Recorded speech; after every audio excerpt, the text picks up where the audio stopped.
Welcome to the Football Retro Podcast. The word welcome, I guess, is stretching it a little when you're an Australian in a place like this today.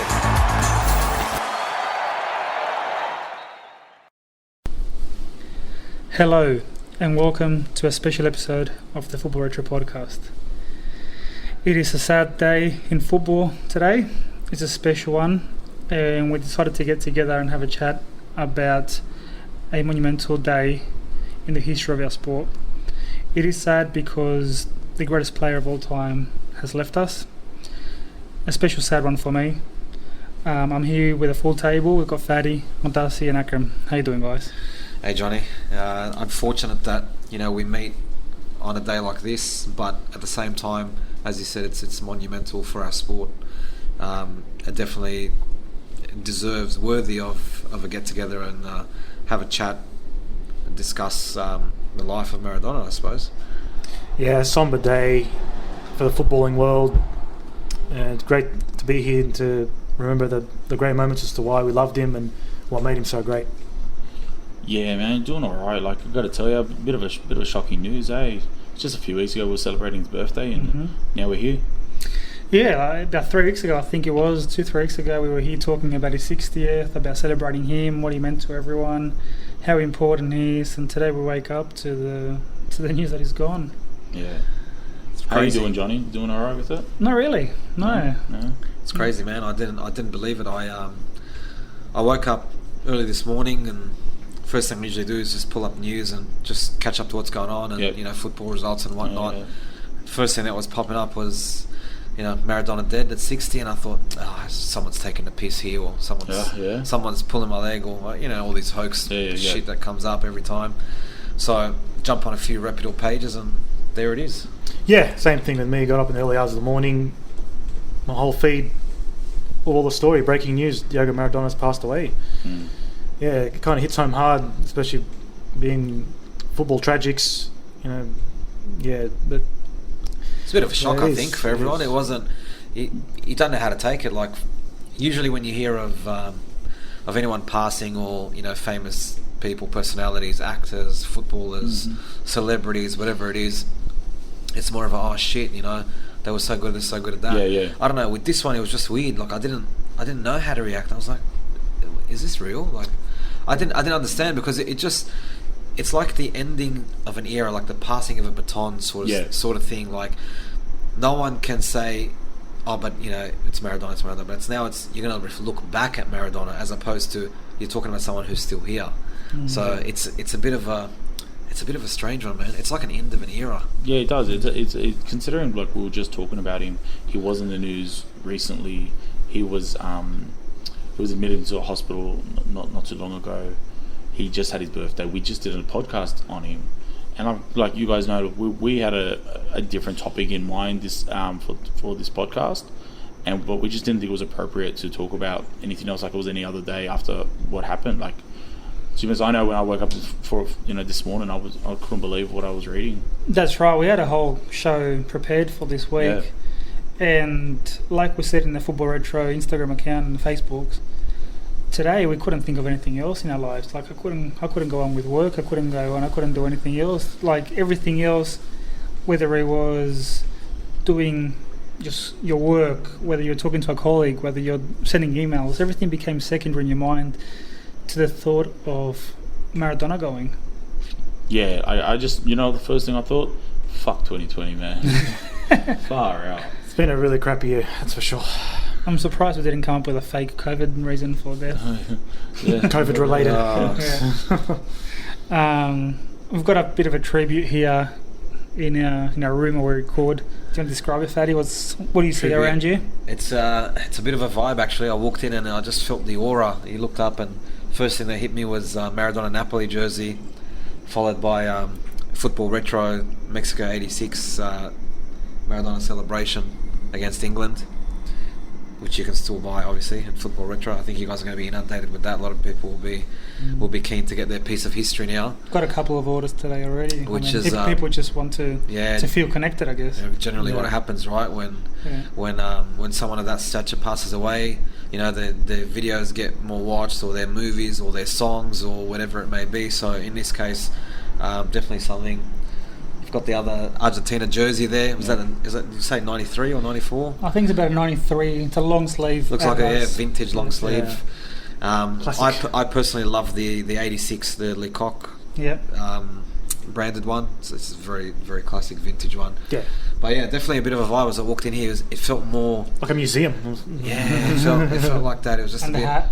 Yeah, he's wearing the hat too. Again, football retro. Hand of God on the hat there, amazing. So to give you a rundown of my day, I woke up like any other day, and then my partner goes, she just looked at her phone and goes, "What? Maradona died?" I'm like, nah, like it's a piss take. It's not real. So like every other morning, get my phone, head to the bathroom, sit down and go through the Argentinian sports newspaper. First thing I see, it's true. Like you don't want to believe it. Like you sit there and you think, nah. Like you knew he had health issues. You knew there's problems, but you're still in denial, in shock. Jump in the car on the way to work. As always, Argentinian radio, sports radio. That's what they're talking about.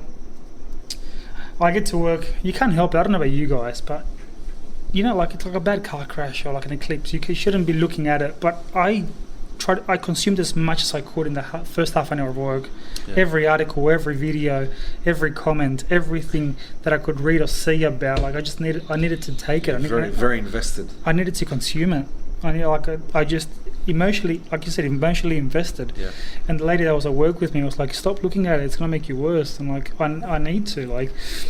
And then, at that moment, you don't care. You want it to be worse because you just want to let that emotion out, or you just want to feel. Well, like we're between men here, so we can admit. At that point, I put my phone in my pocket. I went to the bathroom and had a bit of a cry. Wow. Probably should have taken a day off. Well, I had a bit of a cry. Came back, and then my boss comes and goes, "Are you alright to be here?" And I go, "Yeah, I'm alright. I'll be alright." It was an important day at work, whatever it was. But you need to release that, and I don't think we talk about celebrities dying, actors dying, and all this stuff. I don't think many people. You see Argentinian news and you see reporters on TV non-stop today crying. On live TV, your anchorman of your news crying on live TV. I'm not talking about like your sports journalist. It's your news anchorman crying. I don't think Peter Everton will cry if Shane Warne died. Yeah. Look, I think just put some perspective on how important it is. Do you know what I mean? Yeah. I think I think the difference as well, the fact that this was an era. Maradona ushered in an era of football, right? From the beginning of his career. The fact is, it's a sport that the largest played sport in the world, the biggest sport in the world, football. So more people feel connected to that. Maradona's at the peak of that. He is the pinnacle of this sport, which the majority of people in this world play. That's why it's so important, right? As opposed to a celebrity or anything that you say, because you connect with it on a personal level. Most people that play the sport, sorry, I'll retract that. Everybody that plays the sport knows who Maradona is. Everybody. Yeah. Like the Michael Jordan, People that don't know or don't play the sport still know who Maradona is. That's right. Yeah. I was leaving for work this morning and my grandma, God bless her, 81, she said, "Oh, did you hear Maradona died? Oh, what happened to him? Why did he die? What was he sick?" And obviously she's not up to date with all that sort of stuff, but even she knew. Yeah. Even she knew. And how does she know? She only consumes Arabic media, so it's already there, it's already everywhere. So this is how big it is, because it's the biggest sport, because it's the biggest participation sport in the world, not just in this country. So everyone's invested, and naturally, when it's like if Michael Jordan died, it'll be the same thing for basketball, right? Yeah, absolutely. So this is obviously it's bigger because football is bigger than basketball, but this is the level. Like if we're trying to draw a comparison, this is the level that it's at. The impact he had, it's unbelievable. None for the football world, second to none. Look, on a personal level, he brings identity to every Argentinian, right? Yeah. I'm an immigrant in this country. I mean, I've travelled around a few different countries. Yeah. I've been to Thailand, I've been to Bali, I've been to Malaysia, I've been to North America. Anywhere you go, this is my experience anyway. I've been to New Caledonia, and I'm thinking of anywhere I've been, and they go, what's your background, where are you from? You say Argentina, they say Maradona. Yeah. I remember Thailand going, and like there's guys that try to sell you suits. If anyone's been to Thailand, there's Indian guys trying to say suit. Hello sir, suit. Where are you from? Because they know, like, they'll try to catch you with everything. if I was saying Australia, because there's so many Aussies there, they know what to say. So I'm thinking, I'll say something else, so they have nothing to come back with. As soon as I said Argentina, I'm from Argentina. Oh, Maradona. Mm-hmm. So he sort of put Argentina in the world map. As soon as you said Argentina, there was a connection there. Yeah, absolutely. It was an international passport for anyone. When I first came to this country, I didn't know any English. Football was my way to communicate with anyone that was my age group. Yeah. They connected me with Maradona because I was from Argentina. Yeah. It's an identity that you take with you for the rest of your life, and as a proud Argie, you feel connected to him, whether you like him or hate him, or like it's someone that represents you. Yeah, absolutely. Now, from a national point of view, let me take you back to the 80s. So Argentina just came in the 80s. It was a dictatorship, 70s and 80s, right? You remember the 78 World Cup? There's a lot of controversy around the 78 World Cup because it was under military dictatorship. The Argentina World Cup, Cruyff didn't travel because of that. A lot of people missing. In 1983, the dictatorship finished and democracy came in. All right. So these are people that suffered a lot in the last 15, 20 years under a dictatorship. And then during the World Cup, you have this little poor guy that's come in and is given the public, the whole country, a reason to celebrate. The reason why people love him so much is because the 1986 World Cup was the first time they were able to feel happy and celebrate and be proud of something for the first time after a long time. All right, and the reason why, it doesn't matter if you're a Boca fan, River fan, Vélez fan, you'll see every single stadium, every team out there will support Maradona, and that's very rare. For every team to back a person from Maradona is Boca. You know the connection there. You know he's very outspoken about Boca. Today, River Plate, everyone was crying. There's River Plate fans at the Boca Stadium. Can you think of something like this? Is unheard of. Probably the only thing that would get them together. The River Plate's crying, River Plate fans with hats and stuff at Boca Stadium, hugging Boca fans and both crying together. That's especially in countries like Argentina, where football is more than anything. It's hardcore. The hatred or the rivalry there is absolutely immense, and it's real. It's everyday life. It's not just when the game's on. For that to happen, it just shows you, like you said, how important he was, how important of a figure he was to everyone. I'm reminded of the conversation we had a few weeks ago about the tribalism in football. In club football, it's very rare for a player to rise up, to make fans rise above that. And I think because of the way he played and the way that he put we have speaking of military. I feel like we're under attack here from Al-Qaeda or something. Speaking of club versus country, the way he acted towards his national team, and the way he spoke about his national team, it was very different back then. It was very different, and he used to put always the national team first. Like if you read his book, there was games where it's not like now. Football. Well, what people have to remember when you do comparisons with Messi or anyone else, football back there was very different. Okay, so there's games where he travelled on a plane 30 hours, played a game with Argentina, and had to go back for the weekend to play with Napoli. And he'll do that sacrifice. He'll do that because he want to play for Argentina. It's not only the success. It's not only the World Cup that he brought to the country, but it's that sacrifice, that leadership skills, his personality. I heard today some of the 86 players come out in interviews and talk about the way he was in the changing room back then. In the 1986 World Cup, a lot of the players went to the World Cup without boots. Very little clothing and no boots. Like I said in the other podcast, no one had hope in the team. There wasn't much money involved. There wasn't much media attention. So they had no gear. To the point where they had no boots. He made phone calls. Maradona himself made phone calls to get boots for everyone in the team. This just shows the commitment he had for the cause. And one of the players said, I was in a fight with Diego. I didn't speak to him for 2 years. And then we got roomed together in 93. He looked at me and he goes, the national team comes first. And he hugged me, and then from then on everything was okay. Wow. That's the mentality. Yeah, it's massive. And it Yeah. really separates Enormous. from the modern day footballer, isn't it? It's not But something we see. it's to a point, and the reason why everyone loves Maradona in Argentina more than Messi is because you can't compare because of things like this. Like, it works against Messi because it's not his fault. He was born in this era, and Diego back then.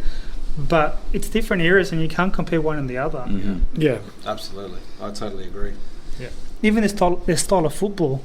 I mean, the amount of kicks and injuries and hacks that Maradona copped in the 80s, that wouldn't happen now because after 3 of the kicks that happened to him in one game, the other player would be sent off. Yeah, That's it, Yeah, he used to get chopped down and hacked and whatnot. And I was running through, I was reading a lot, obviously as you do today, everyone was reading, consuming all Maradona information and news, as you said, and clips and unknown facts and whatnot. And I was going through some because I'm just curious about things like that. And there's some crazy facts out there about facts that no one would really know about him getting tackled and chopped and fouled and whatnot. There's a couple here. I just thought I'd mention them. Absolutely crazy. Where are we? Maradona holds the record for suffering the most number of fouls in a World Cup, which is the 86 World Cup in Mexico. 53 fouls. Far out. In that. To a single player, right? But it gets one better. So in the 82 World Cup, he holds the record for suffering the most fouls in a single game against Italy, which was 23 times. Shit, man. Now there's a story behind that. There's a story where he was marked by what was that Italian player? Claudio Gentile. Yeah, Gentile. There's a story about it. A lot of people would know if they go back and have a look. He was tasked with marking him, and I think out of those 23, the majority were Claudio on Maradona. But it's crazy. In today's game, do you think Gentile would have walked away with a red card? He would have been sent off 3 times. The first few minutes of the game, Yeah, absolutely. But like you said, football's changed now. It's different. Like, go back and watch his clips. Even the the goal of the century against England, when he's running through, when he beats the keeper, when he fakes the keeper and he beats him, and then he's about to score, he gets tackled from behind. He gets tackled from behind as he's scoring that. Yeah. If he missed that, or if it went out or whatever, it either would have been a corner, or maybe they would have given a penalty based on football back in that day. You could tackle from behind back then. Today's day and age, you can't tackle from behind. No. So it doesn't exist. So he put up with a lot of that because players just didn't know how to stop him. They did not know how to stop him. Well, recently he walked down. He couldn't walk properly, right? He had a few operations on his knees, and it's a lot because of that. And he speaks about that, and a lot of people speak about that. They had a lot of problem with his legs because of how much he got chopped. Don't forget the pitches over there were nowhere near to what they are now. Where they're like golf courses now. In terms of they're so green and pristine, and over there they're just so mushed up. So what about when he was playing for Barcelona against Bilbao? I think it was that he got chopped and snapped his leg. Yeah. And what an injury to have as a professional footballer.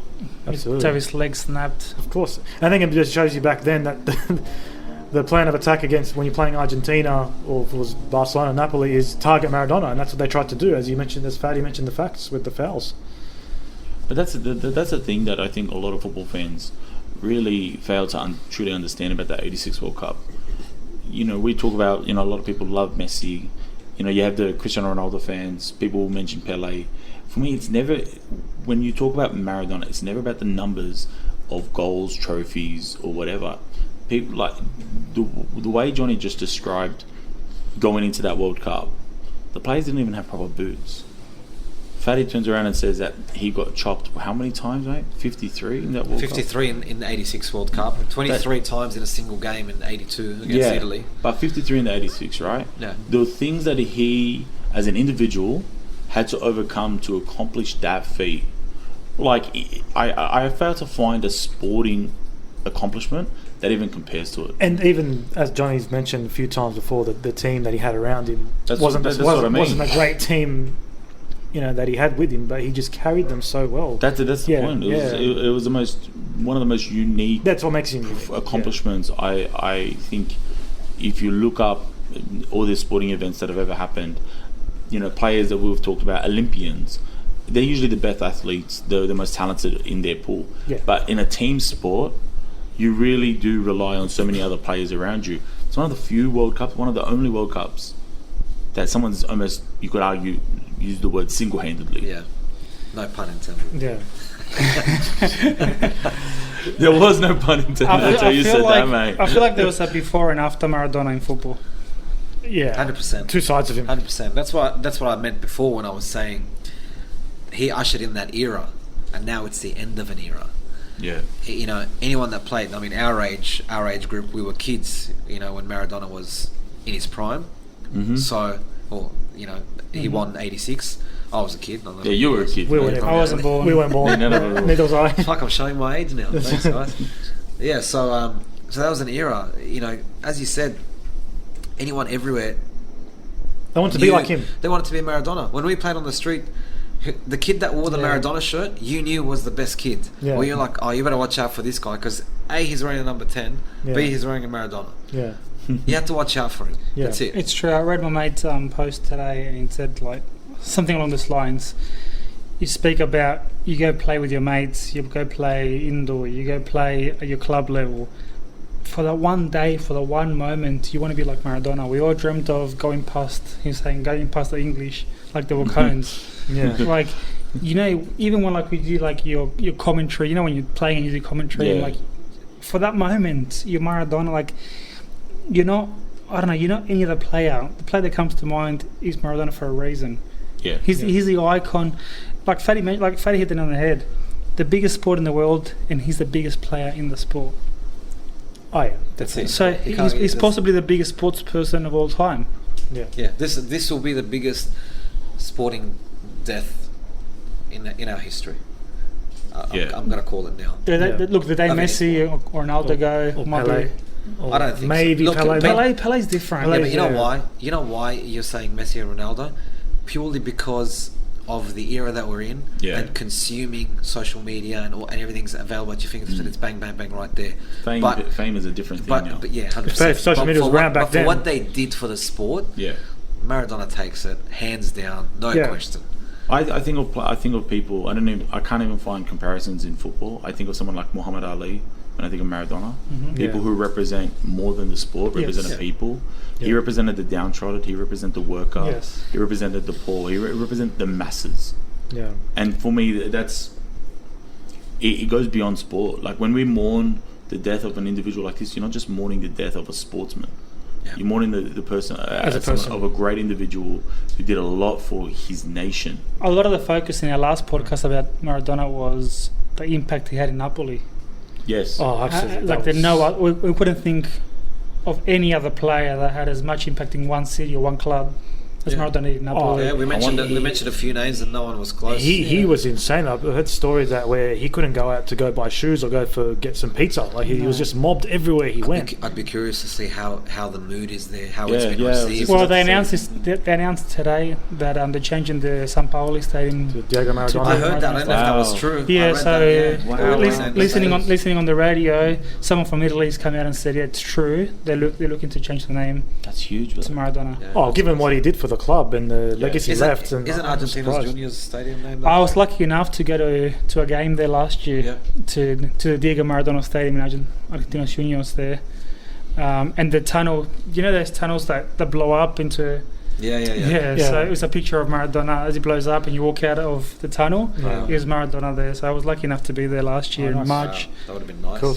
Last year. Do you guys have any personal stories that come to mind when you think of Maradona? For me, the first time I ever heard of Maradona was around '93 during the World Cup qualifiers when Australia was playing Argentina, and I believe Maradona had just come back into the team. He was still, I think, teamless, if I'm not mistaken. Yeah. So he was playing for the national team, but he wasn't officially And with anyone. That come up. Sorry to jump in there. Yeah. What player in today's football would be clubless, not playing regularly, But still play for the national team? walk into the national team? Tell me who. That's the kind of. Sorry, continue. No, not clubless, but Gareth Bale hardly played for Real, would walk in the Wales team.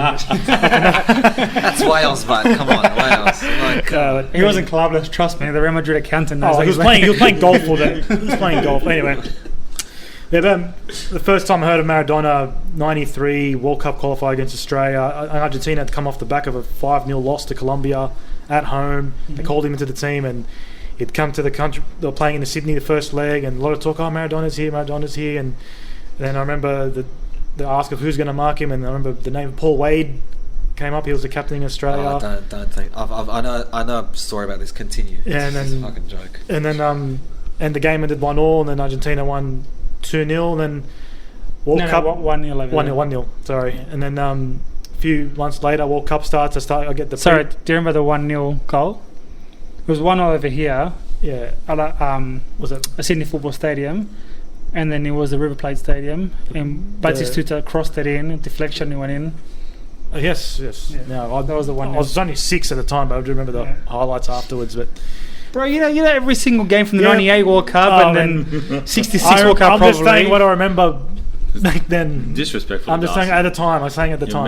Anyways, go on. The funny thing with that Australia game, Paul Wade specifically, that's Paul Wade's claim to fame. I marked Maradona. I marked Maradona out of the game. Please. That was like my claim to fame when I had to mark Suarez for half a game. Paul Wade, if this gets to Paul Wade, please come and tell us. I'd love to hear your side of the story, but yeah. But and fast forward a few months later for the World Cup, I buy the preview magazine, and Argentina, watch out, Diego Maradona. Started watching clips of him and hearing about him. My brothers start talking about him, and wow, this guy's amazing. He did outrageous things. And then my first memory of him at that World Cup was that goal against Greece in that top corner, and then he just runs to the camera and what a goal, like a madman, crazy, screaming in front of the camera. That's iconic, that goal. That jersey as well. When you look at it, you know 94. Yeah, that dark blue, the black diamonds. Down the side. And then actually, hold on, you guys keep talking. I'll be back.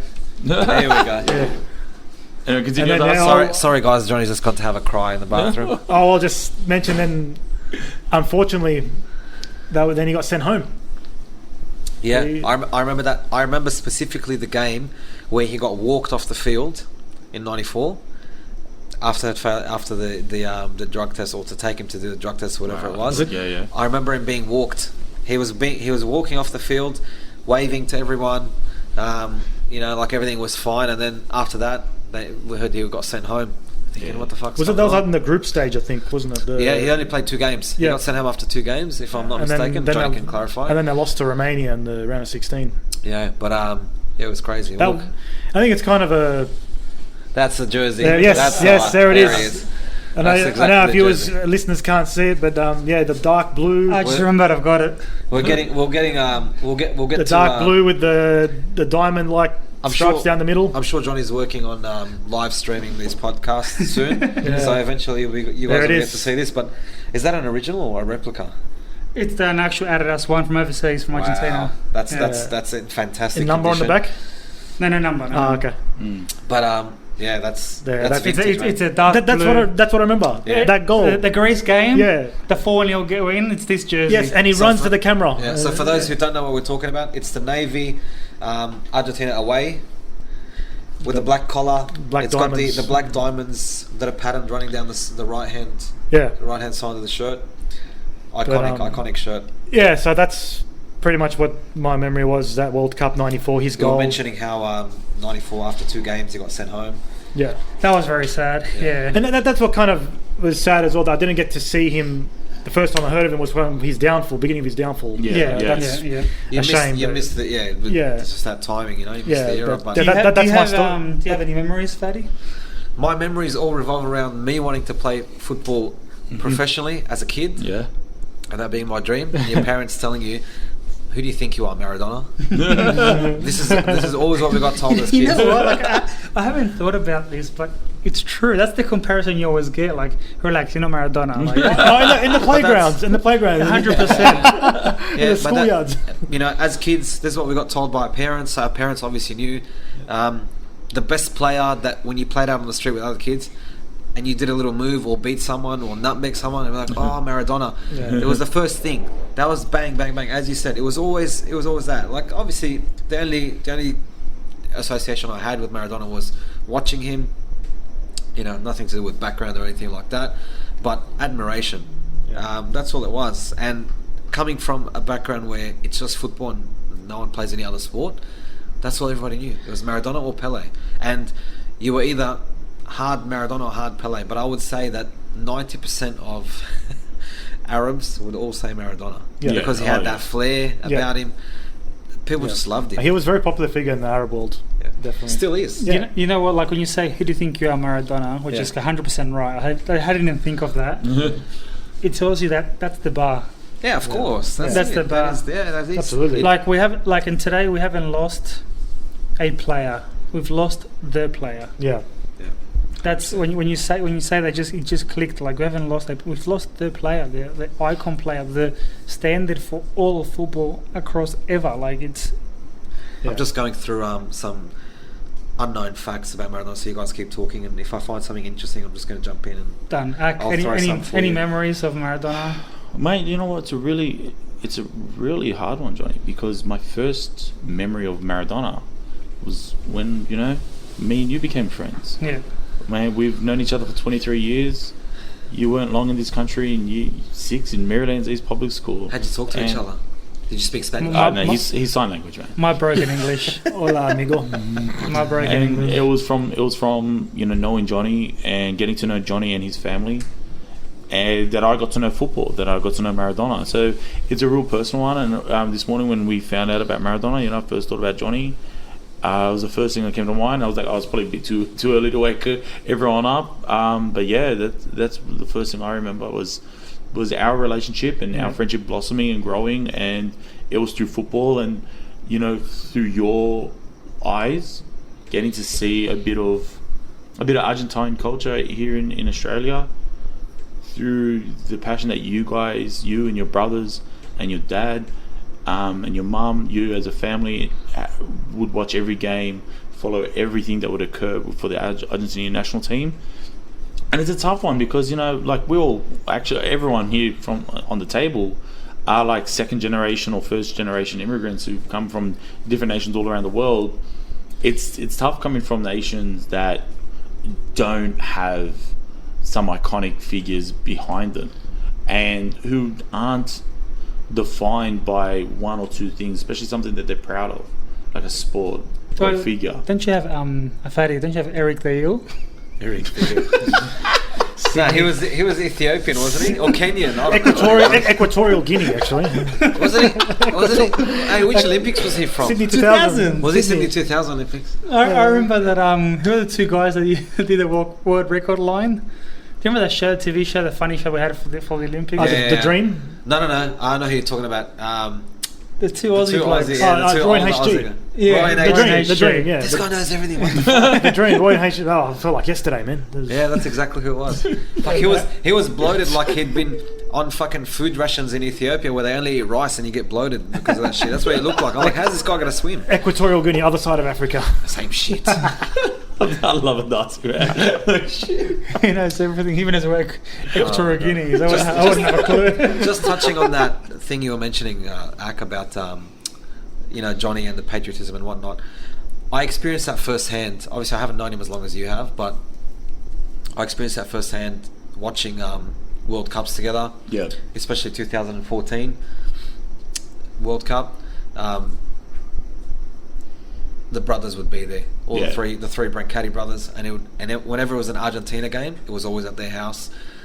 The patriotism, like you'd walk in there, fuck me, flags and jerseys everywhere and whatever, and you couldn't say shit. And by nature, I take the piss a lot. Yeah. And I take the piss out of a lot of people, especially when I feel that they're very invested in a certain team or whatever it is, and they lose.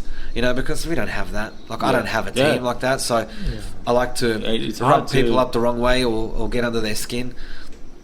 But, mate, in that household, if there was a throw-in that didn't go their way, you couldn't look at a person the wrong way because you'd get killed. And that's the kind of culture that it was. Like, it was life or death. That's how they grew up. That's what they understood.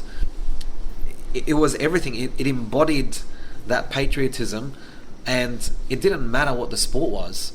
That patriotism I felt is second nature to Argentinians specifically. It could be any sport. It could be fucking water polo or rugby union. It doesn't matter. It's that patriotism that they still go out there, nationalism. Not in fascist, Negative sense, right? no, negative sense. But yeah, Sporting they're very, sense. very patriotic. Yeah. I think that's why sometimes it's hard being in a country where, for example, this morning Maradona dies. Oh, isn't that soccer player?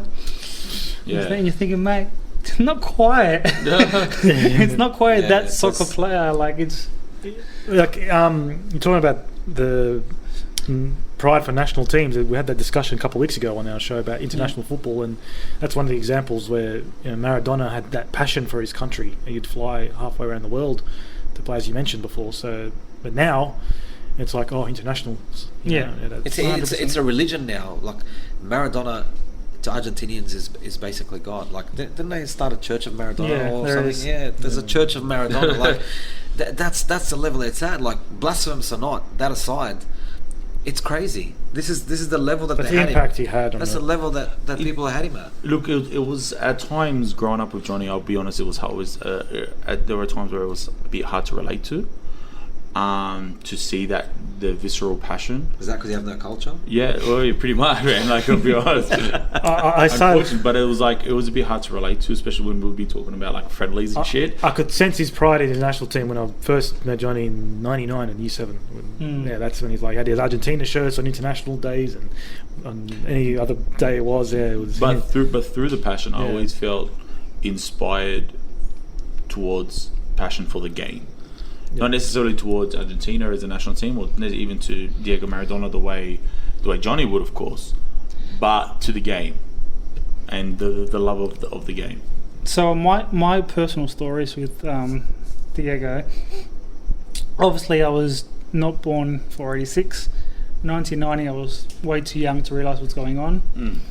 94, and I think I've told this story in one of the last podcasts. We were in primary school early on. It was that Greece game, that Greece game that we were talking about before, and the school stopped. Everyone went into the hall and we had to watch the Greece game. And we were I remember seeing that goal, the last goal of the Maradona scored for Argentina. And that celebration. Win. Yeah, I remember standing up on chairs and going crazy. That was that's my earliest memory of Maradona. Actually, no, I lie. My earliest memory is there's a few. Being over there, obviously the news coverage is constant. Yeah. I remember him going to Sevilla and watching that.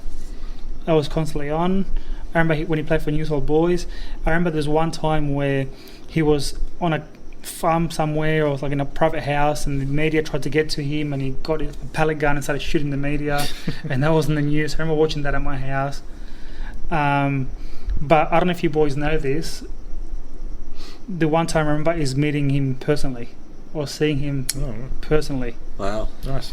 That was 2005, December of 2005. I was in a nightclub in Argentina.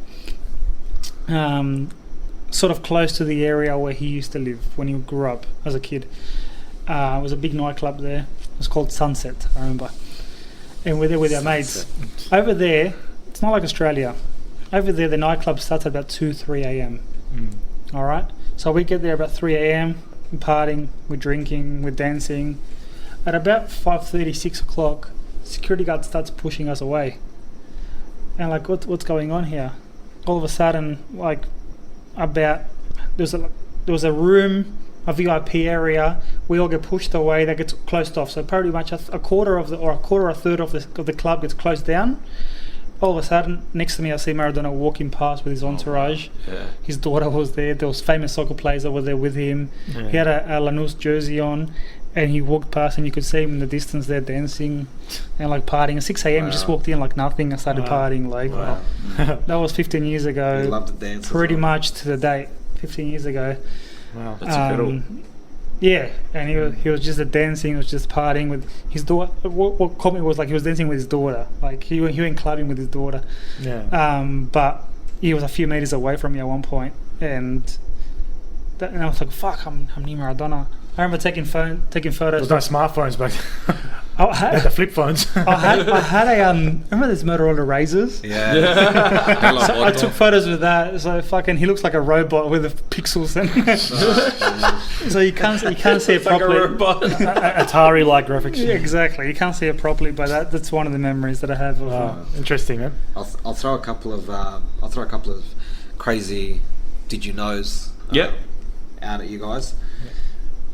Did you know Maradona's the only player in the history of football to have broken the record transfer fee twice? Really?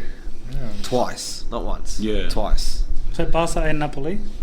Well, it doesn't specify, but I would assume so. Yeah. It doesn't make sense though. Back then, yeah. I mean, for back then's day. Another one here. Him and Messi are the only players to have won the Golden Ball at both FIFA Under 20 World Cup and the FIFA World Cup. Okay. Oh, wow. Interesting. That's another good point there. Because he did win Maradona won in 1979 in Japan. Yep. Yep. Good memory, John. Yeah. You weren't even born. Yeah, there's some crazy stats here, like things I've never heard before. 2000, when he published his autobiography, what's it called? I don't know. I Am the Diego. In Spanish, you can say it, Johnny.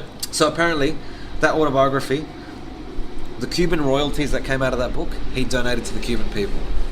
So that's a testament to his, workmanlike, for the poor, for the people attitude that you mentioned previously. Yeah. So to do something like that, it just showed the kind of person he was. A lot of people like to focus on the controversial side of things. We understand the drugs, the alcohol. He was flawed. We know that. Yeah. But We know. I think that's what made him different. We mentioned that in the podcast that we spoke about him. That's what made him different. He wasn't... Who's a perfect footballer now that you're looking like, oh, he's perfect. Everything about him's perfect. Like, not even Messi. No. As much as you say about Messi, but then now look, you see the saga now, the transfer, all this bullshit. Trying to force this and force that and force changes. There's no one. With players, so no one's infallible. No, 100%. And I think it's like we said in the last podcast, but that we spoke about Maradona. I feel like it's like we're not here to judge a person for their moral character on how they live their life. This is a football podcast, and like what we know is as a player and as an individual, the accomplishments that he had in his life were unique amongst footballers, and his contribution to the world was unique amongst athletes. I saw a quote today. It's probably the best quote I've seen all day. I think I know which one you're mentioning. The one that I put in my Insta story, my personal Insta story. So it says, I don't judge you for what you did with your life. I love you for what you did to ours. Wow. Yeah. And I think that sums it up. It does. I think that's how people look at it.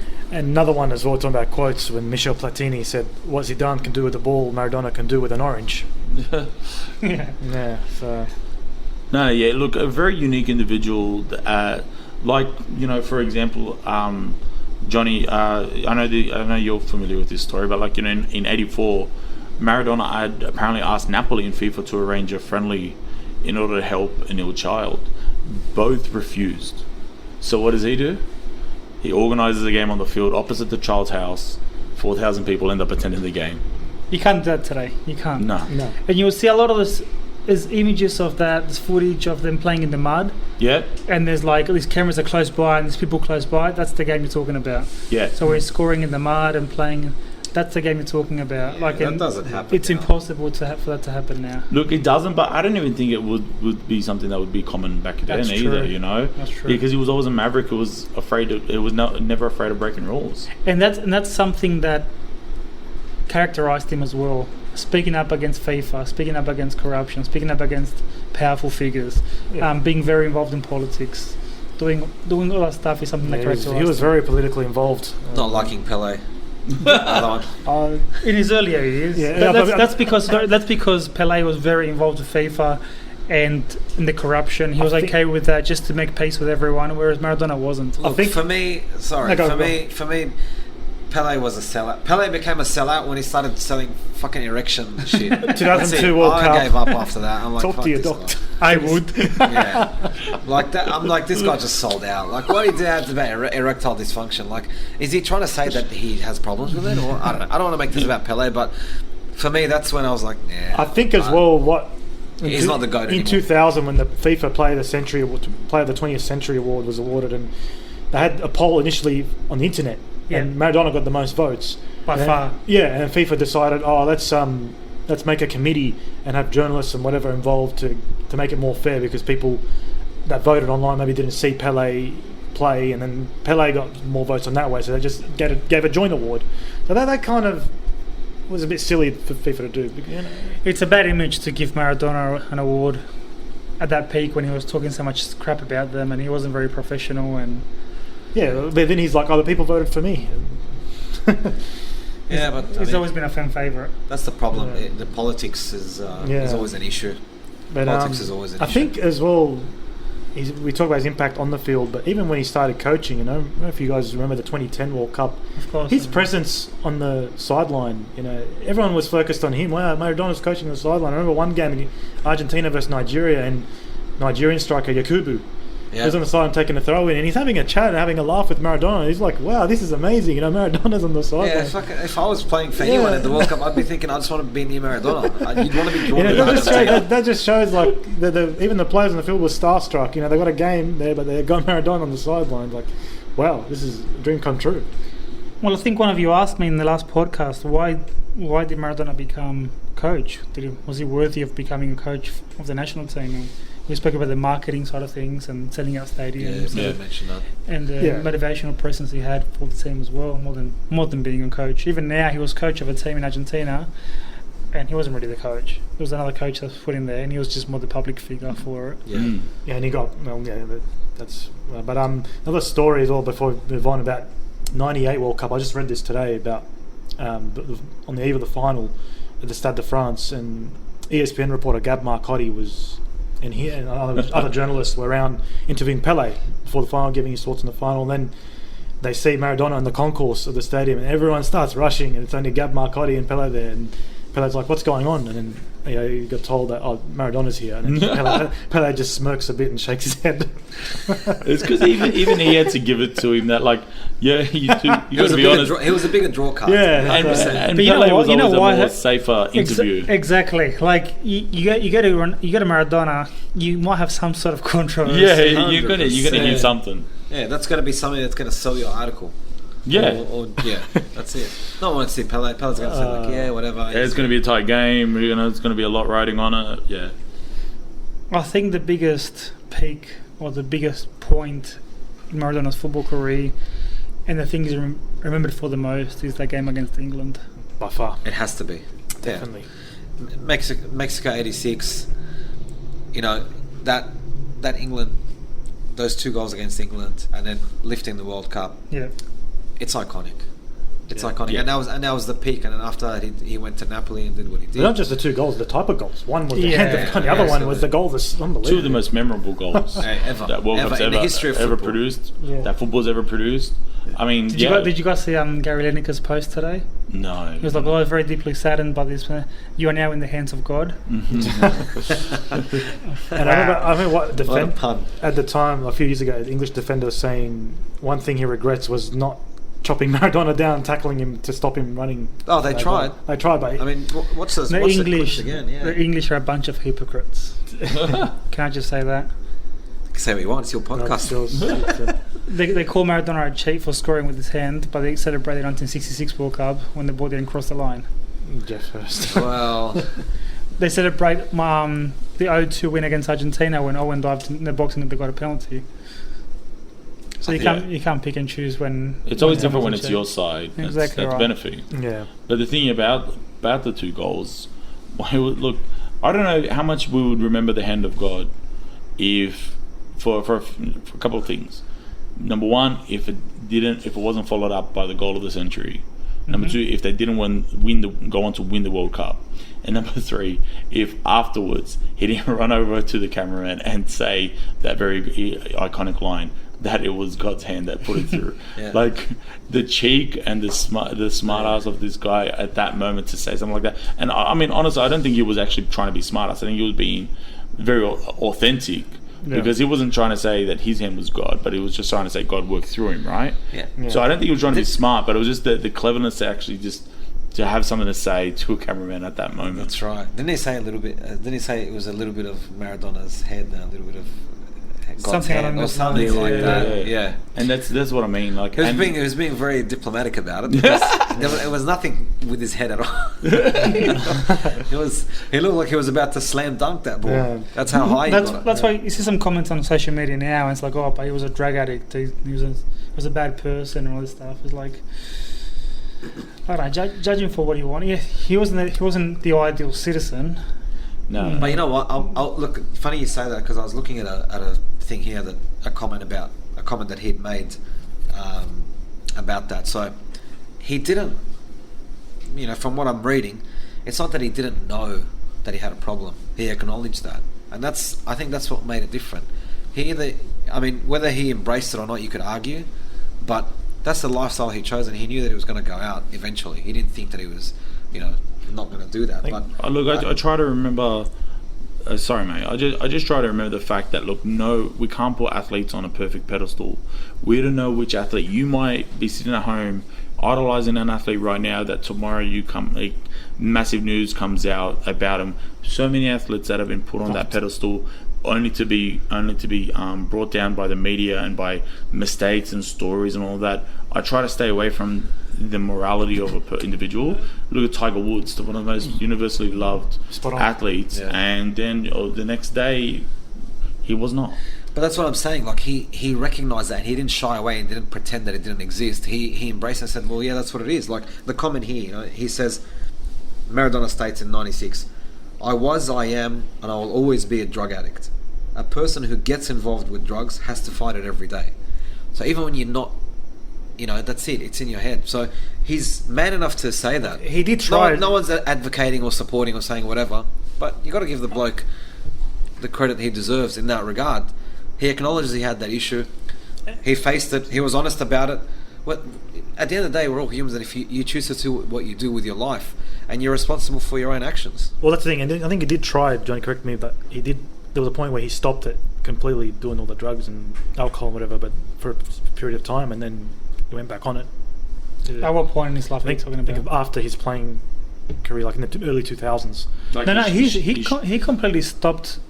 If you're talking about cocaine, he stopped in the early 2000s. He stopped completely. Yeah. So his problem, that's what I'm saying. Yeah, his problem in the last 5-6 years is not cocaine. Yeah. Is alcohol. Yeah. He became an alcoholic in the last few years. Yeah. And mixed with prescription pills. Yeah. And you mentioned this a lot of times, Johnny. I've spoken to the people around him as well. Yeah. It didn't help. Not putting blame on anyone specifically or any group of people around them, but when you're Maradona, as we said, that kind of figure, you attract a lot of people around you. There's going to be good, there's going to be bad. Ugly as well. And unfortunately, there's going to be people who take advantage, and it seems that that's been the case for the latter part of his career. Yeah. People just swarmed around him because he was who he was. That's right. Yeah. So you mentioned about him admitting his errors. There was a match where, like his farewell match, where he invited guests from around the world. Yeah. Valderrama was there, all these other guests were there. And in his speech, one of his famous lines, it's hard to translate into English, but he said, "Football is the best and healthiest sport in the world. I've made mistakes and I've paid for it, but the ball never stains." Yeah. I saw that. Yeah. There you go. That's big. Yeah.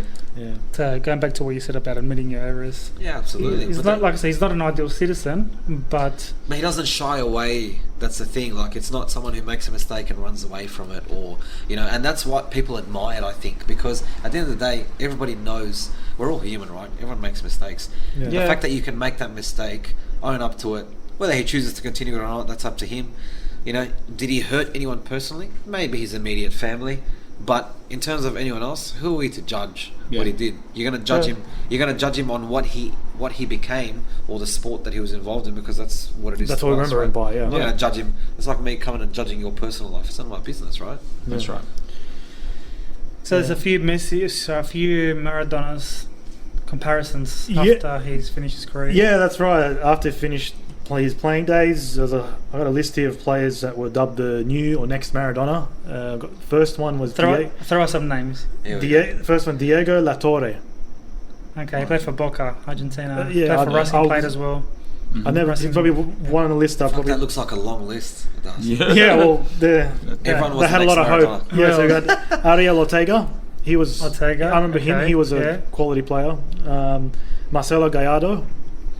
He's Yeah. current River coach. Yeah. Played for Monaco in Europe. This one's a fun. Franco Di Santo. Oh, Come fuck, on, that center. That's No. surely he's on the same line as This is one that I can jump in and say, what a joke. The one that played for Wigan. yeah, Chelsea as well, didn't Yeah, he? Chelsea for a bit. Yeah, and then- Di Santo then played went for to a little Wigan. bit. This one will agree that maybe some good comparisons. One, Roman Riquelme. Different. But different type player. of people, different type of personality as well. But I think a different player as well, Yeah. different position, a bit deeper. Riquelme, not as Yeah. More Maradona shy as well. Maradona was more explosive. different kind of 10. Yeah. Yeah, Pablo Aimar. Yeah, always been that comparison. Yeah, but I thought Omar was more. No, look, they're the similar players, I but felt they Maradona was played better. similar, but Like I said, this list is not just number 10. Even attacking type players were dubbed. So could we just stop it here and say that Messi's the closest thing to Maradona? Yes. Yeah, I'd say so. 100%. I'm just Alessandro Estefano. Yeah, another one. Because I was saying before, everyone before Messi was like, "Oh, the next Maradona, the next Maradona, the next Maradona," Yeah. Yeah. and now it's become he's the next Messi, he's the Yeah, next next Messi. Well, now even more so, right? After this, I mean, this, we this is going to be the haven't comparison. got Javier Saviola on this list. Oh, Nah, he's more of a crazy. striker. No, exactly. He's a 9. yeah, but like what Adachi was saying, Di Maria. Nah, fuck off. No, I don't know why he's on the, I don't know. I'm just reading what's on the list, man. Sorry, I'm just apologising on behalf of Johnny. This is the emotion taking over, Yeah. and if he doesn't like something, he'll snap. He's been but, snapping at us all. But it just, all I think it just prior showed to the start of that this he podcast. brought so much success and hope to Argentina that anyone after him that was remotely as good as him would be dubbed. That just is the hope that he brought for a nation. And I want to end with this. I don't know if you guys have anything else to say. Final thoughts? Yep. I was just thinking about it today. I feel for some reason Argentina's chances of winning the next World Cup have increased. Wow. I think Increased. Okay. this might just Motivation. give them extra motivation to go that mile and win it for him. That's how I feel. In words you'll understand, I hope Allah's hearing you right now. Fatty, you seem surprised by that. Why do you say increased? Would you have said decreased? No, I didn't think of it No, at you all. wouldn't- you didn't think of it at all, I was yeah. just surprised that he believed that it increased. Like, I'm just trying to understand where your what the logic is. I don't know, maybe that, Motivation. 2 years from now the World Cup will be on, and I just think this will be like, this is for him. This is Messi's last chance as well. I don't know. Maybe if the if we were approaching if the World Cup was next year, maybe I'd say okay. But I don't know. In a year after that, I feel like it'll be a little bit too far. As much as Maradona was, when people die, after a while, everyone gets forgotten. I don't know, Like, look- not that they'll forget him completely, no, I get it. but I just think that the effect won't be as. I'm not saying they're clear much favourites, there. but I think I don't know. there's slight chance, bit higher chance now of them odds winning. I think it's a hot take of that. I like that you said it, because now in a couple of years we're going to dredge this audio up, and here they go, Darcy. And I think as well, one more thing, sorry. He's I got just a few think, more things, no, it's though. just a shame that with this environment we're in, no crowds in the stadiums, that he didn't get the proper tribute in the stadiums. Well, That's what's kind the of government sad. house in Argentina is going to be opened up, and they're expecting a couple of million people to go through. My goodness. I'd like to see scenes from Argentina, Yeah. especially in his hometown. Well, Anywhere really. The president's come out and declared 3 days of mourning. Wow. I just, because the Champions League games are on, and they all did their minute silences. No one cares about Real Madrid right now, man. I'm not talking about Real, I'm just saying every other game. But There's that anger again. they had the minute silence. Let it out, Johnny, let They had it his out. image on the screen, but no one there to see it. It's just bloody COVID.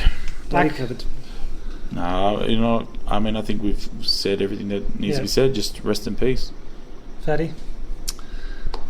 Sad day, I think. I don't think the youth of today, or those that are a lot younger than us, when I say a lot, I say like 10 years younger than us, will really appreciate what Maradona did. Like, we caught the tail end of it.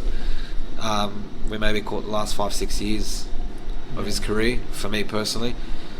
And it's a shame. I think a lot of people now don't understand or don't appreciate. Like, it bothers me when I see people saying, "Oh, rest in peace, rest in peace." I'm talking about 16, 17-year-old kids. that don't know anything about football and is just jumping on a bandwagon. It bothers me because I feel like it devalues what the whole thing. But it is what it is. Yeah. These are the times we live in. Yeah. So I hope that it just reinvigorates that conversation a bit more. It makes people go out and watch more of his clips, watch more of the old games, and sort of really appreciate why he was what he was. Yeah. Two things that I want to finish with. Let's see if you guys agree with me. I need your input in this. First of all, I would like to see the World Cup or the best player of the tournament in the World Cup be renamed a trophy after Maradona. I knew exactly what you were going to say. I agree 100%. Instead of the Golden Ball or whatever it's called now. Be like Golden, the Maradona. I don't see. Just call it the Diego Maradona Trophy, the Diego Maradona Award. I don't see why not. I mean, with his impact on the sport, not just World Cups, but the sport in general. I think it's a very nice thought. I think. And on a personal note, let's see how we vote here. And if you guys vote yes, I'll do it. Do you think I should get a Maradona tattoo? Absolutely. No question. If you want, I'm not a tattoo fan. I'm not a tattoo. Grow a person. pair. Hey, grow a pair and put it on him. It's a yes or no. There's Put no it on him. Yes. All right. Is that a yes? Yeah. 100%. Only if we can film it though. This has got to be live podcast. I think. Or at least got to be some footage from it that you're going to have to share. Can we do a poll where people get to choose what part of the body gets tattooed on? You know what? Now that you've said that, I think Johnny, you're going to have to throw it up on Instagram and Facebook. Guys, we're probably going to have a vote. We'll finalise the details shortly with Johnny. By the time this podcast comes out, he's committed now on air to getting a Maradona tattoo. Well, there's three people that said yes, so I can't. JP, shout out to you. You've already got one because you're freaking head on your back. So Johnny, you're gonna have to outdo him, I think. All right. Like we said, it's a very special episode today. It's a sad one. It's a dark day in football.